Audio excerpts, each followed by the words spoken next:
আসসালামু আলাইকুম ওয়া রাহমাতুল্লাহ। আশা করি সকলে ভালো আছেন, অনেকটা সুস্থ আছেন। 2025 সালে এসে ম্যাক্সিমাম লোক স্মার্টফোন ব্যবহার করে। তারা এই যাবত ধরে যতই অ্যাপ্লিকেশন ব্যবহার করছে, ইনস্টল করে আনইনস্টল করছে। এই অ্যাপসটা কোথায় থাকে, আনইনস্টল অ্যাপস দেখে আসি কোথায় থাকে এবং ডিলিট করে দেখাবো এই ভিডিওতে। চলুন আমরা মোবাইল স্ক্রিনে চলে যাই, ভিডিওটি দেখতে থাকি। চলে যাব প্লে স্টোরে। প্লে স্টোরে যে আমাদের জিমেইল লোগো আছে, এই জিমেইল লোগোর পরে ক্লিক করে দিব। আমি এই ভিডিওতে আপনাদের মার্ক করে করে দেখাইতেছি। ক্লিক করার পরে ম্যানেজ আসবে। ম্যানেজের পরে আপনি একটা ক্লিক করে দিবেন, সামনে এরকম একটা ইন্টারফেস ওপেন হয়ে যাবে।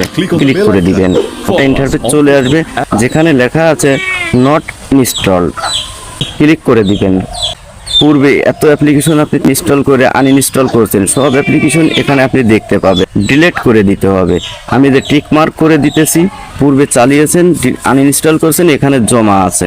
সে দেখেন 48টি অ্যাপ্লিকেশন ব্যবহার করা হয়েছে। 48 হয়েছে। ফোন মেমোরি বুক করে রাখছিল 7.7, মানে 7GB 700। ডিলিট অপশনে চাপ দিব। চাপ দিলে এরকম ইন্টারফেস আমাদের সামনে আসবে। রিমুভ করে দিব। এখানে রিমুভ অপশনে ক্লিক করার সাথে দেখেন অ্যাপ্লিকেশনগুলো সব রিমুভ হয়ে গেল। আপনার ফোনটা এখন ওকে।